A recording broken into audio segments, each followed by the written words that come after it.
All right, welcome to Sunday Letters. It's Larry Maguire, Dmitry Belikov.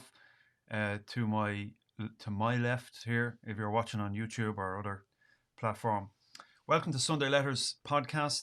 Uh, we're talking about work, the human relationship with work, the pursuit of happiness in work, the challenges of work, and so on. And today's no different. Just a quick note before we launch into the conversation this week, which is essentially why work, why do we work, the philosophical perspective on work. A couple of things to note: all of this content that we create is free, um, free to consume. Most of it, at least, the archive is locked down for subscribers. If you want to get access to that, and if you want to support the work that we're doing, consider becoming a paid subscriber. There's a link in the notes below this video and also in the podcast episode, wherever you happen to be listening, whether it's Apple Podcasts, Spotify, Google Podcasts, Amazon. You should find a link to become a paid subscriber. You can subscribe for free, of course. And if you prefer not to become a paid subscriber, you can throw us a tip for a fiver or any amount you want. You'll also find that link at the bottom of the show notes there on the podcast and also on YouTube.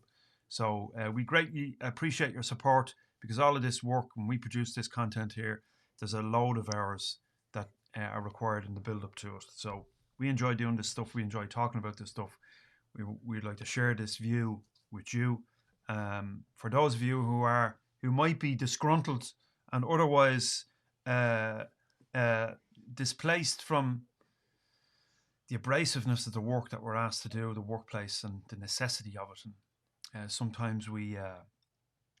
sometimes we rail against it. Most of the time, we accept that this is just simply life, and that kind of prompts these conversations. And particularly today, we're talking about why work. Why do we bother? What is it about? What is it? Is it a cultural thing? Is it a basic human need to go to work? But the problem here in all of this is that there seems to be an absence of meaning and purpose in it for a lot of people, depending on what research you consume or access.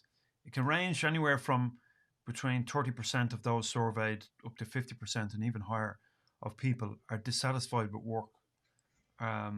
Maybe they enjoy the technicalities of it, the actual work itself, the intrinsics of the work, but there's so many other things that are going on, the extrinsics of it, that bend us out of shape and make us sick. And I don't think that's a stretch. I think it's true for a lot of people. So, Dimitri, we've been talking in the run up to today, and you penned a brief article on the topic of why work, taking a philosophical perspective on work. So, what's the story here? Why do we go to work, apart from the obvious? Yeah, well, as we talked about already, and I wrote this brief essay. It's largely expository essay, brief, and it's based on a paper of one of the Sean Sayers.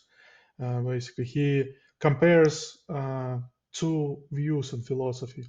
Well, one view is so-called instrumental view of work, which means that people see the work and it kind of permeates traditional philosophies as well, Yeah. some of traditional philosophies as well. The work is seen as just a toil, unpleasant toil. It has to be done, but if we had an opportunity not to do this, we Mm. would rather avoid it.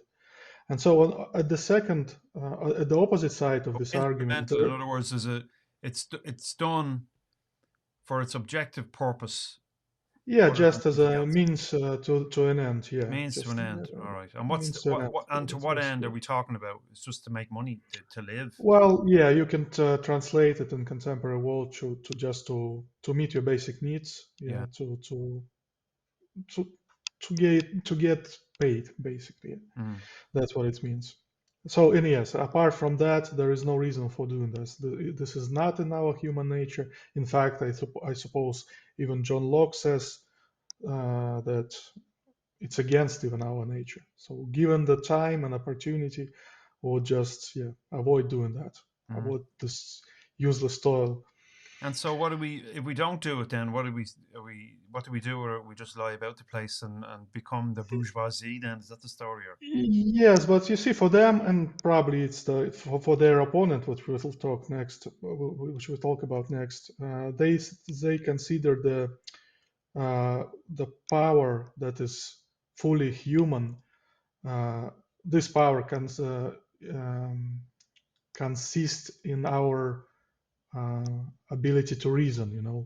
To mm, think about, logically engaged with something, to argue, to make judgments, and all our creativity kind of is on the mental plane, on okay, psychological, not physical. And then the Sayers talks about the Marx view, which is mm, rather opposite view.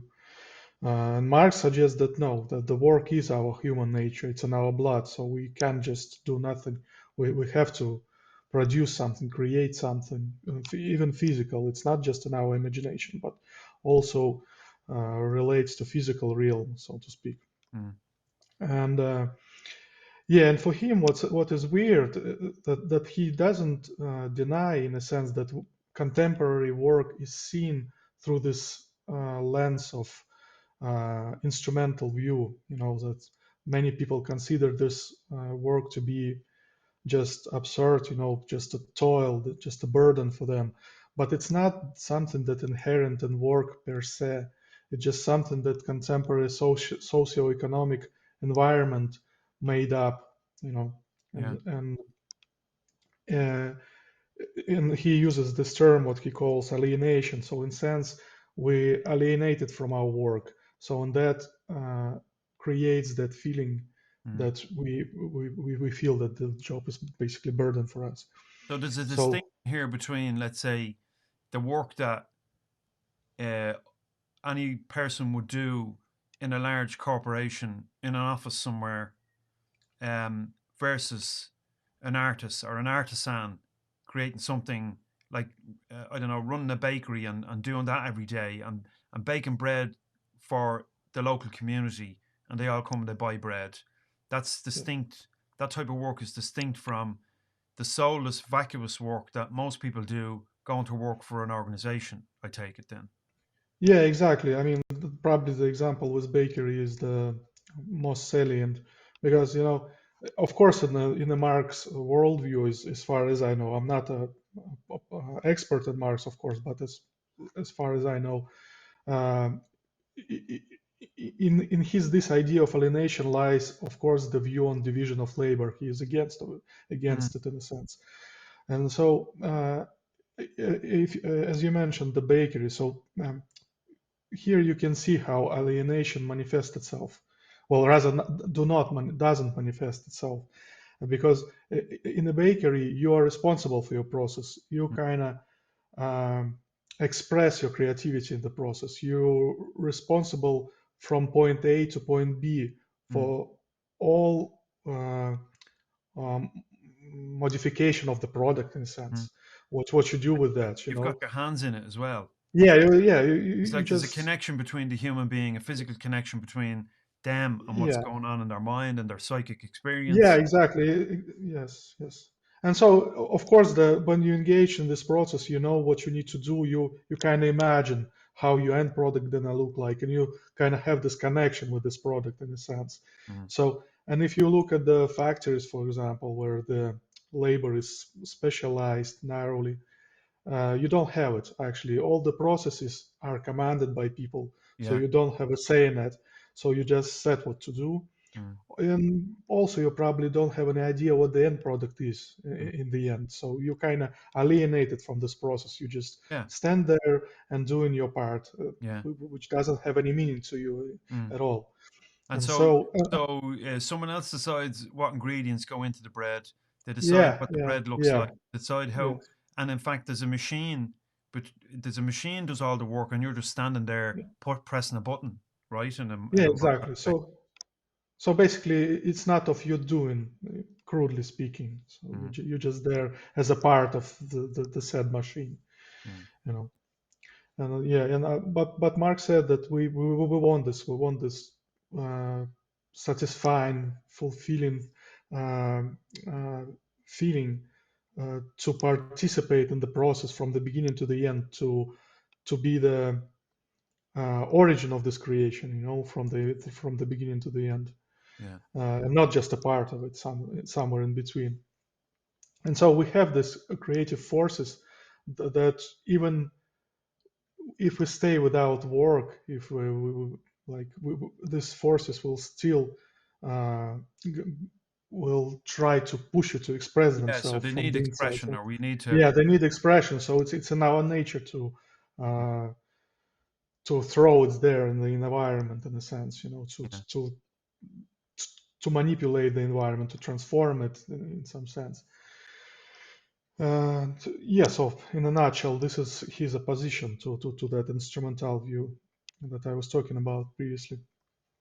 And of course, you can. There is in between this, uh, in between his two thoughts of the self, this creativity, which is basically in all of us. And also, he says that the work provides us with the source of self-realization. Mm. And what it means is like, well, it's basically, yeah, the part of creativity, but in a sense that if we create something in this world, we kind of embody ourselves in this product. So, in a sense, this product is looked upon as our second self. You know what I Yeah. mean?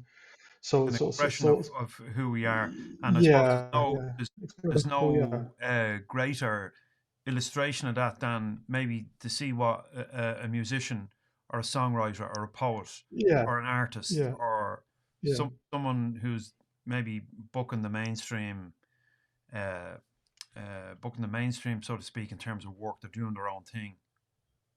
Yeah, exactly. And Marx, of course, mentioned that this is not only within the economic, environment. Exactly as you said, Mm. it's directly concerns the artistic creations. I mean, like paints, pictures, photographs, everything creative, like music, well, art And in common sport as word. well. I mean, it's interesting, you hear just from reading articles on sport and performance and so on, which is another area that I'm interested in, that the number of people, especially kids, lose the enthusiasm and the love of the game, so to speak, when they're asked to perform uh, um, on spec. They're asked to perform on call for the winning of a medal or of a tournament or whatever happens to be. It takes the actual.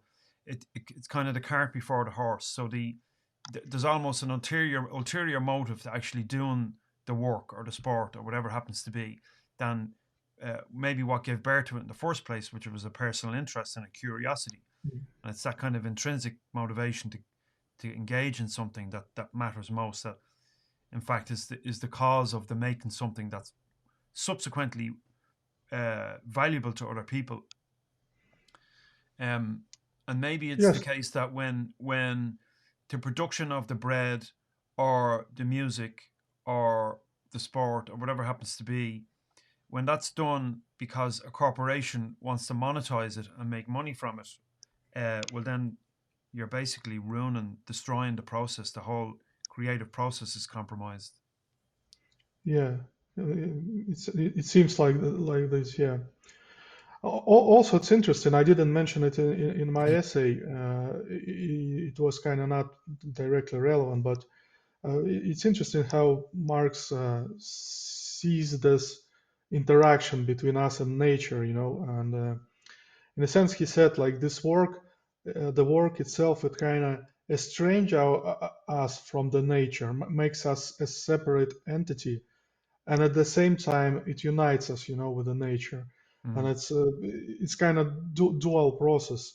So you kind of estranged from this world as soon as you start to shape it according to your needs. So you just make out of something natural for us humans, in a sense. mm, mm, And then you kind of unite with the nature, because what you're doing is kind of make you feel like you're at home. All this object is basically your second self, and you kind of feel fine and nice within this nature. And mm. so that was interesting point also. So yeah, And so, if it's a case that someone and a large swathes of people are become alienated from the actual product of their work, through this systemization and the application, or the pursuit of the end result for the sake of money, for example, or some other ulterior motive, um, that this it's almost it's not just a sense of I don't feel like I'm producing anything of value, but it's almost like there's a split self. It's that you have yeah, no. It's that your whole existence almost becomes meaningless. And why so yes, many people feel, use the word that you use, alienated in their work and dissatisfied. And oftentimes, when you see a McDonald's employee uh, dropping a burger on the ground, picking it up and putting it back into the bundy and wrapping it up, putting it on the shelf, that you say, "Oh, that's some bad bastard there. Sack them." Well, really, Mhm. that's just, you could say it's a sign of this alienation that you've just spoken about. Yeah. He just doesn't care about the product. Well, in this situation, the burger, he just doesn't care. It's not of his creation, you That know. the job has done it to him. Yeah, yeah, it's job. Yeah, And you talk about when you put people in those situations and they're let's say in a consumerist society like ours, where consumers are led to believe that all their demands are legitimate, and so they don't get the pair of shoes that they expected, or there's some flaw in the shoes or whatever it is, and they come back and they're irate with the sales assistant in the shop. And they're jumping up and down and banging on the table, and they're rude and they're abusive to the sales assistant, and the sales assistant has to maintain a smile, you know, yeah, and put on a show, this surface level display. Irving Goffman talked about this surface level acting, as opposed to that um, deeper, more genuine connection and expression of yourself when you're actually making something of value and worth to somebody else. But most of us, certainly in those retail professions, would be putting on a smile and pretending, to be understanding and so on, undergoing this emotional labor, as it's referred to, um, and then subsequently feel exhausted and burnt out after a very short time in this type of work. I don't think it's any wonder, that people are yeah. feeling the way they are with how we work today.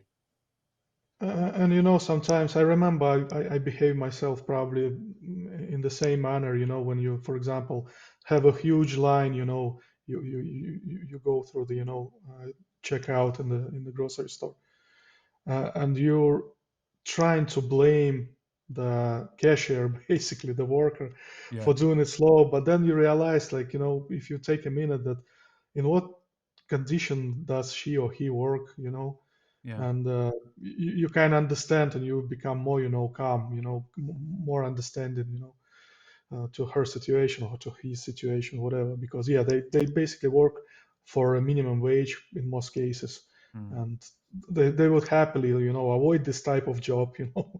I'm sure, but they have to work, and yeah, there is no point to be So we're making a distinction. more. So when like, why do we work? Um, do we are we compelled to work through a fundamental aspect of our human nature, or are we compelled to work by some extrinsic demand, i.e., the capitalist system of work? Are we commanded to work by the systems that we've constructed in society? Just commanded to work at something in order to be productive? It Yeah. seems to be these two things going on. You see, this is a question, because I suppose it works differently for many people. Well, for some people, for sure. Because for me, it's, of course, I can't work. I can't do the work which is burdensome. Like, just to go there and get my payment, it depresses me. But some people I talk in my previous job, they were pretty okay with that. They said, like, listen, we are happy. We are told what to do. We don't know if we are left on our own. We don't know what to do. Right. So we better stay here. We are shown what to do. We get our wage. We go home. We are fine. So some people accept it somehow. I don't know. Probably they still have some inner struggle, at night or during the evening when they're alone home. And do you think this is But because they've just given up, or you're just trained to think that way, or what? well, it could be. I mean, as we talked probably previously, remember I told you about the cognitive dissonance. Probably some people just give up on the whole idea to break free from these shackles, of the employment and burdensome job, And so, in a sense, if you work like 10 years, you probably in the beginning, like probably 2 years later, you start to dislike it. But then, as years pass by, 7 years, let's say, you're already asking yourself, like, well, what am I doing here? I hated this job, right? But then but if I hate this job, why? How come I spent so many years here? Mm. So that means I don't hate it. I love it actually. Otherwise, I wouldn't be here. So it's kind of inner trickery of our brains. Mm. So and they probably even start to like it. I mean, they are fine Yeah, with that. even those who are imprisoned will eventually begin to love Yeah, their environment. their Yeah, um, their masters. What is it? The yeah, Stockholm syndrome? Is that what you call it? yeah. Something like that. Yeah. So it depends. So to whom this to whom you talk, because some Mm. people say like myself, like I would prefer to do something myself, although as I mentioned in the essay, so some people are afraid to take a risk, and perhaps I'm myself, I'm pretty scared to take a risk. I don't know what lies there, but I'm willing to try it. Sure, who go, knows? go with it. Yeah. Maybe a parallel conversation we can have on this is our concept of time. So a sense of risk implies an understanding of time in a linear sense, at least the existence of tomorrow or next week Well, or yeah, of next course. month. Because if we didn't have this concept of there is a next week or tomorrow, or next week or next month or next year, there would Yeah. be no Well, risk. yeah, Or would be, well, to me, it seems that there would be no risk. That if we were present enough to say, well, this feels like a good idea, so why don't I just do it? yeah, There's no decision to be made, you just do it, right? Like a child, like a 3 year old. A 3 year old has no concept of tomorrow or next week, next year. mhm, A 3 year old just sees something and goes, yeah, that looks good. That looks cool. What's this taste like? And puts it in their mouth, or 2 year old. So an infant has no hasn't developed these concepts that we take for granted now. And so risk doesn't exist. Well, maybe that's a lie. Okay, I remember when there's a video my wife has of my daughter. She's 11 now, but when she was 2, there's this bench we have in the kitchen, the bench for at the kitchen table, and it's we sit on it at the table. But when Cara was small, her legs were too short to reach the floor, obviously. So she turned around on her belly to get down off this bench, and she couldn't. Her feet wouldn't reach the floor, and she was in a panic. And she was like, ah, ah. And my wife had the camera, and she's trying to encourage her to put her feet on the floor, and she's like, it's okay, Cara. Come on, come on. She's in a minor, like mini panic, and eventually she nudges, nudges, nudges, and eventually her toes touch the floor, and everything is great. All right. So maybe there is some sense of risk amongst children, but not in the same way we anticipate risk. The risk of leaving a job. We have all these thoughts around. Well, if I leave here, I'll have no income, and then I won't survive. Well, maybe there's some that's rational. Maybe that's a rational way yeah, to think, because how we've constructed things in this society of ours is that if you don't earn a living, you're just a bum. You don't yeah, even deserve a place to live, because you need money to pay rent or to repay a mortgage. And if you can't meet those demands, well, then you apply to the local social services, and maybe they put you up in a hotel, right? yeah, And that's no existence. And so brings me on to something that we've mentioned before in our conversations, is this ludicrous situation where we have to earn the right to live, at least in a very in a simple, comfortable way. And if you don't work and you don't have a job, well then screw you, tough shit. That's a fucked up situation, in my opinion. Where am I going with this? Okay, so it's the risk. You mentioned risk.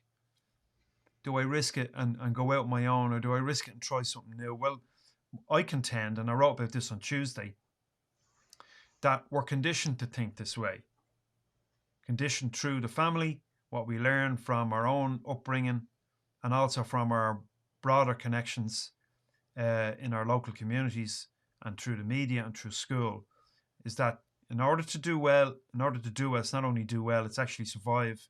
You've got to make yourself employable. And Yeah. this is the drive.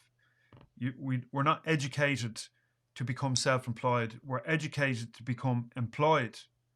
And that's the whole conveyor belt of education and employment and work, contemporary Yeah. work.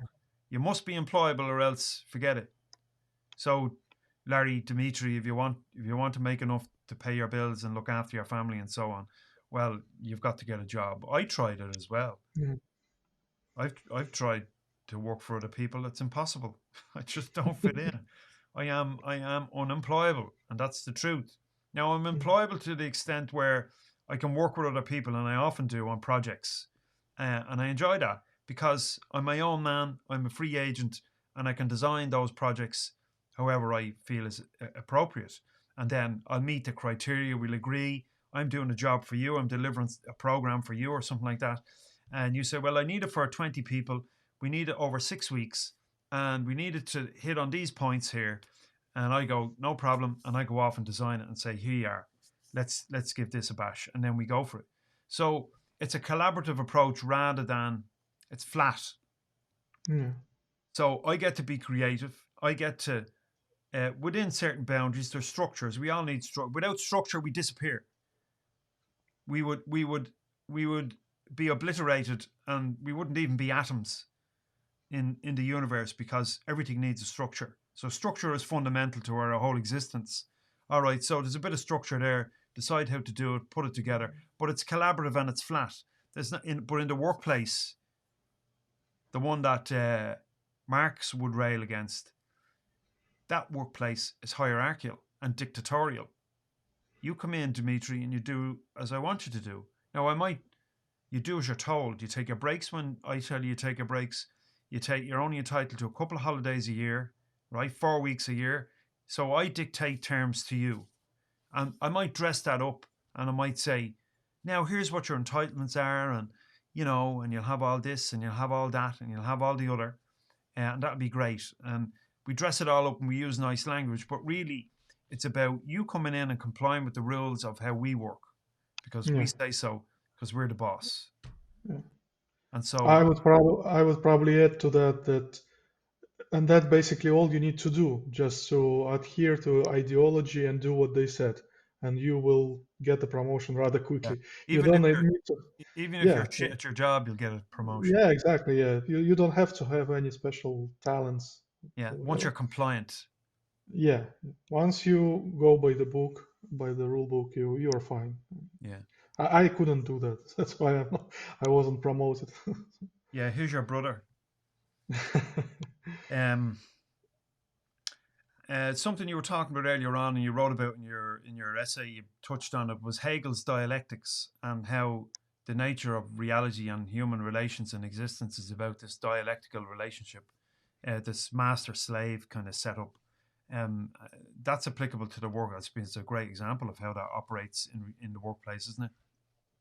Yeah, but I mean, mostly why I included this Hegel quote there is to kind of illustrate how this self realization works. I mean, for me, I think it was pretty precise and elaborate on his part to say how he sees how we interact, how we shape this object, and how we embody ourselves in this object in a Yeah. sense. And yeah, And I suppose there's a the, risk there as well, and one I've kind of come up against myself, and we have to be wary of it.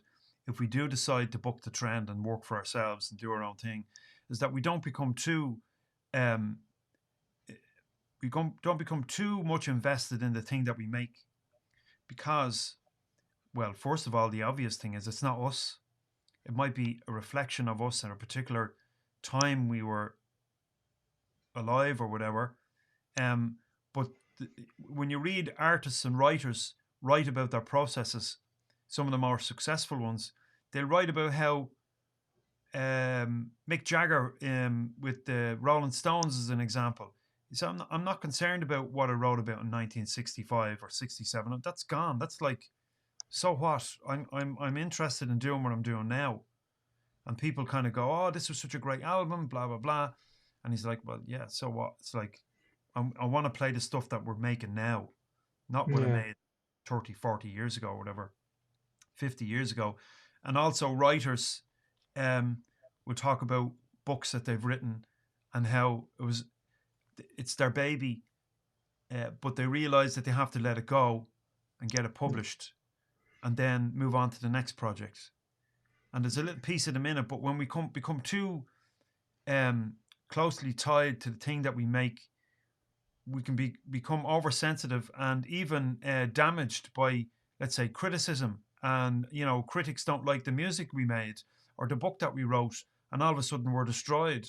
So we're too Yeah. invested in it almost. And so Yeah. that's the risk when we're doing our own thing, is is to be able to say, well, that's that, and I'm me, and there's a difference between the two.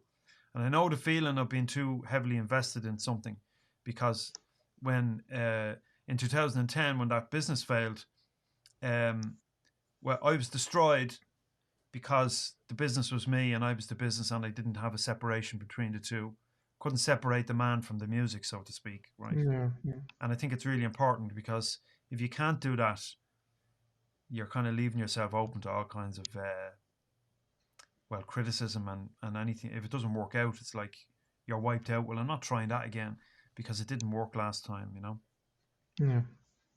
Um, so if we weren't going to work, what the hell are we going to do with our time?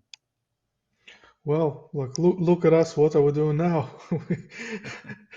We enjoying our creativity, doing content for this channel, Yeah, um, uh, and I pretty much enjoy it because uh, the last few days I just wake up and I started to read something and to write, and at some stage I look at the clock and just it's like probably 5 hours gone, yeah. and I was just, what the hell? What happened I there? didn't, yeah, I didn't have any lunch at all. Like, Yeah, but and I compare myself being employed where I was watching at the clock like every 5 minutes, yeah, like praying to God, like, come on, where's the end of the shift? yeah. Torment. So, Yeah.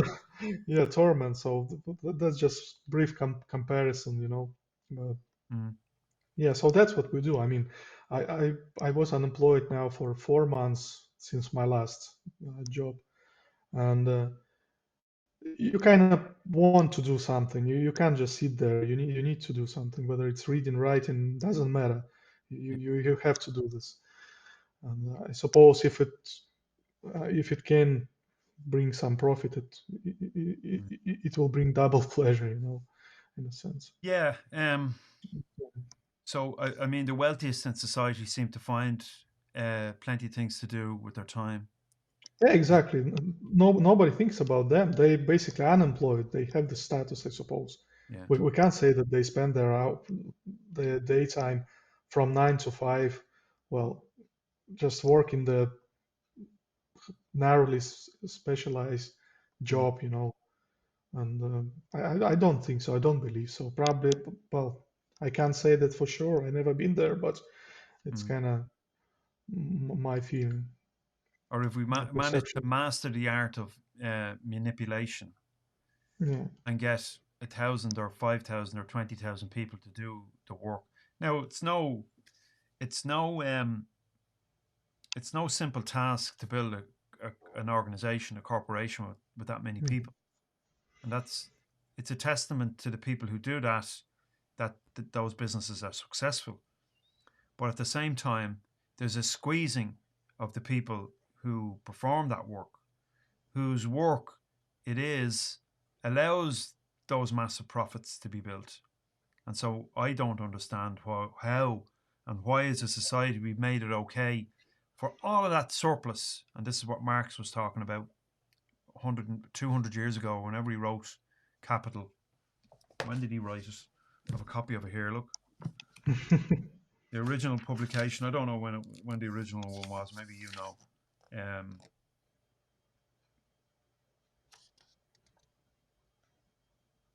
I can't say. I'm no Marx expert myself, but anyway, um, he railed against the idea that the surplus that workers, the surplus of what workers produce, the difference between what they made in wages and so on, versus what the product or products were sold for, was basically pooled and collected for the elite. And slavery was a big part why the wealthiest countries in the world today became wealthy in the first place, and the manipulation and coercion and abuse of um, Africans and Irish and all the minorities, and not only I'm going off topic now, but not only those minority groups, but it was anyone who wasn't white and European and male was Yeah, abused and misused and mistreated and manipulated and coerced and shot and sent off on ships around the world to work in cotton fields and develop new colonies around the world. That's what happened. That's what happened to the Irish. That's what happened to the Africans. That's what happened to the Aboriginal Australians. That's what happened ethnic groups all over the planet. India, China, you go anywhere that the colonial forces in the world went, and people were abused and misused and mistreated, and their wealth extracted and stolen from them. That's why Britain are as wealthy as they are. That's why the United States are as wealthy as they are. So it's nothing new. And Marx was writing about this a couple of hundred years ago, how the ordinary everyday workers, the man on the street, the man and woman on the street, were taken advantage of, and that surplus wealth taken. And it's an insane situation to me yeah, that we have that still today, knowing what we know. I think it's as much a reflection of the abuse that the capitalists dish out as it is a reflection of our own willingness to be abused yeah. as working people. You know. Well, that's what I'm saying because this situation, I suppose, existed throughout history. I mean, even Friedrich Nietzsche says about it with his slave and master morality. There were always two classes for masters and slaves, Mm. and you can do basically nothing with that. Just walk off this system, and that's it. But of course, how to do it, nobody knows, I suppose. And But then you yeah, get tired like the French did, and the revolution. You get tired of the wealthy classes doing nothing and pooling all this wealth, and then you have a revolution, and then revolutionaries become dictators, and then we have the same situation again, and we capitulate yeah, to these small group of people. Um, it's insane to me that we have a situation where one person, and it's usually a man or a woman masquerading as a man, um, is set up to be the leader and tell everyone else what to do. I think it's a crazy situation. It's not unique to now, I don't think, but there are other cultures down through history who made decisions for the social group um, based on a collective model rather than an individualistic leader. The cult of leadership, the cult of the personality. yeah. I think that's a lot got to do with it. Where am I going with this? I started on something, but I'm after going on sidetrack now. Talking about Hegel. Anyway, I forget where I was, but um, No worries. there has We'll to be get there. there has to be an alternative uh, to how we currently organize ourselves and get things done, and go to work. Yeah, but there seems to me this kind of dilemma because we feel like many people feel that something has to be changed, but nobody knows what it is, how to change it. Mm, And on the other spectrum, I suppose there is those who doesn't want things to be changed, and so these two point of view, like two groups of people. One, they don't know how to change anything, and the other that doesn't want anything to change. They kind of converge, and in reality, we see no change and the same state of affairs. yeah. And I suppose we have to somehow come up with some sort of Mm, solution, at least speculate about it, but yeah. Chomsky wrote and spoke about anarcho syndicalism as a means to organize ourselves in a more um, efficient and fair manner. In that we have smaller groups, smaller individual groups who collaborate together in order to get things done. Now we might do an episode on that topic because I suppose an extension of anarchism, which is essentially looks for deregulation. You say the word anarchism, most people think that it's a Yeah, crazed mob of youths throwing petrol bombs in the street, when really that's not what it is at all. And we might get talking about that in a future episode, and maybe anarcho syndicalism is a part of that conversation. Um, yeah, we can. Yeah, sure. um, It's gonna be interesting topic. Yeah. I think so. But you could say, well, the whole effort, the collective effort to change things hasn't worked and it won't work because really what it boils down to is you making a change for you and me making a change for me and everyone else doing the same Mhm. thing and following our own curiosities and interests and building something based on that. I mean, why do we have to be part of a big organization? Why can't we just build a business of one and work to earn enough to mind ourselves and our families and eat and live well? Why do we need to employ other people and make money off them? Why is that necessary to be a legitimate business? Um, I don't believe it is necessary. Yeah. So this is something to explore Mm. next episodes Okay, for have sure. we answered the question though today? Well, that's the question that probably don't have a straight answer, to Mm, this. It's just something to speculate about, to think about, probably. yeah. But there will be no definite answer for sure, I suppose. Mm. But So why do yeah, we work? Well, there's an innate need to be active to do things. We're not born to be stones at the side of the road. but on the other hand, we don't want to do the job that is, well, Given to us. predominantly Mm. uh, that is widespread in our contemporary society. But if we were left to our own devices, would we find something? I suppose yes, yes. Mm.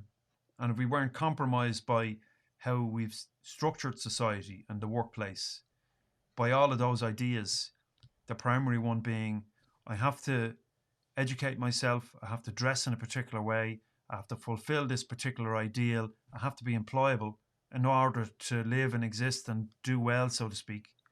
Yeah, That's not our own design. That's somebody else's. yeah. And like, if you look at the people now, if you probably yourself have a garden, back in the backyard. Very small. It's So about that size. yeah, so my sister, for example, they spend like a lot of time. They have weekends. They always work at this garden. So I suppose if they wouldn't work doing their job, daily job, in the office, wherever they work, they would just grow something, Yeah, just try to arrange their garden, to move plants around and, mm, just doing this kind of stuff. And they wouldn't just sit watch Netflix for sure. yeah. Or if No their offense to Netflix, but if their survival was dependent on cultivating lettuce and carrots and onions and potatoes, and maybe they do already.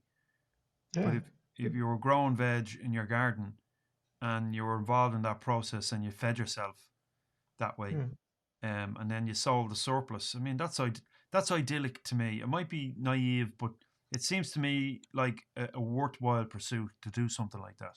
It is, and if some people also say, that the place, your place of work is kind of includes your social, interaction as well. So you go to work because you can talk to people, Yeah, socialize in a sense. But if you look at that from the different angle, well, it's the only circle because everybody work. If yeah, they stay home, let's say, and for example, my neighbor has a garden, I'm having a garden, we nearly really we will interact with each yeah, other. So yeah, so so this lack of work wouldn't be even relevant. Yeah, and We that's would a good find point, this. right? Because I Yeah. read briefly, I've leafed through. You're familiar with Gallup? They're an agency. They do Uh, I, surveys and stuff. I heard something, but yeah, the Yeah, name is familiar. Yeah. Gallup. They're an international organization, and they survey. In this particular survey, it was happiness at work, right? So their 2023 happy. It's not called a happiness at work. It's called the state of the workplace or something like that report. Um, 23 only 23% of people surveyed globally said they were reported to be fully engaged in their work. Mm. 56% said they were dissatisfied with work. 56% of people. Yeah. Uh, when you read some of the quotes that were taken, I remember one sticks out. This respondent said something like, I can find it now. I have the PDF. Um, I enjoy the work, something like this anyway. I enjoy the work because I socialize with my workmates. We drink together, we go out together, we engage with each other outside work. So I really value my work. But he could have that equally without work. Yeah. Exactly. Yeah. That's my So the point. Yeah. requirement to work and to labor and to go there from 9 to 5, 5 days a week, or sometimes more, doesn't predicate you forming meaningful relationships with other human Mm. beings. Yeah. It's a consequence, a natural consequence of being human, but Yeah. it's not Exactly. it's not decided upon based on whether you have a job or not. So I Yeah. think Yeah. people confuse that and they're reluctant to leave their Exactly. Yeah. jobs because of their friends. Yeah.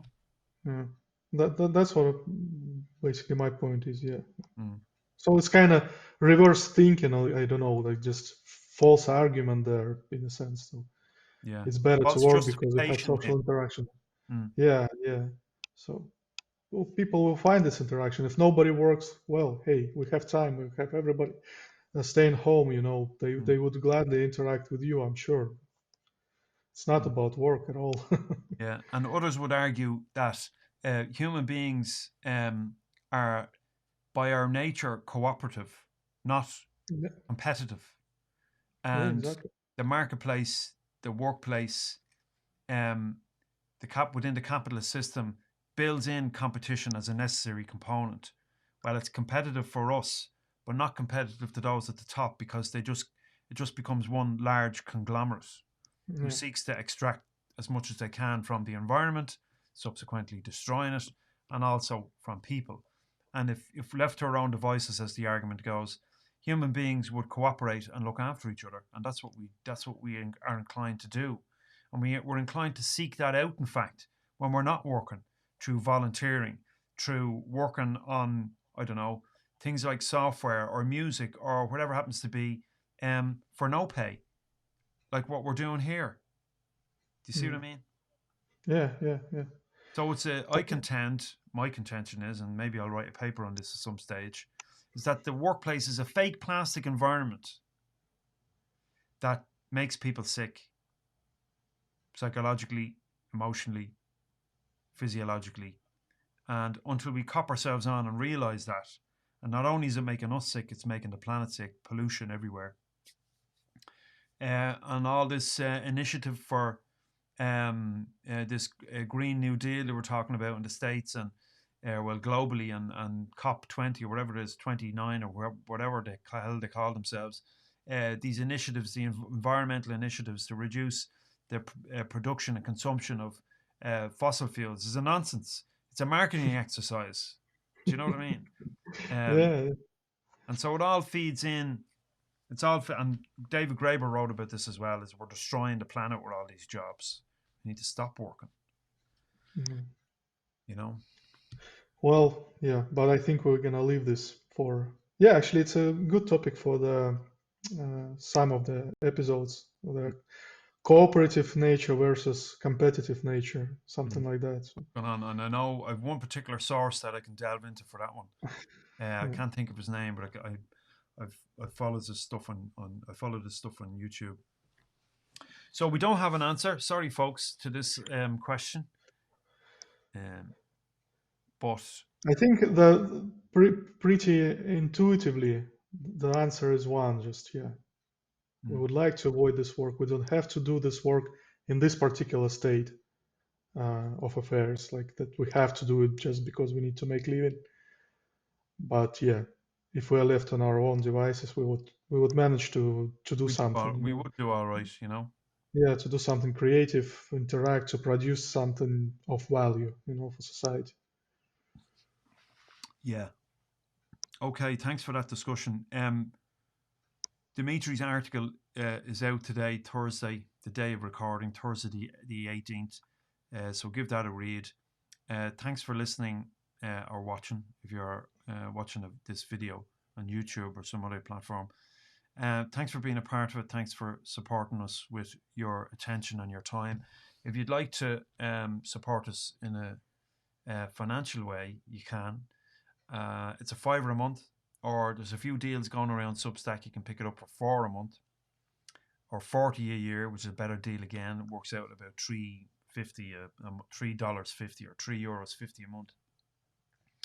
And your contribution helps us kind of pay bills and pay for platforms and helps us do what we're doing. And it shows that maybe you value what we're doing as well, which is great.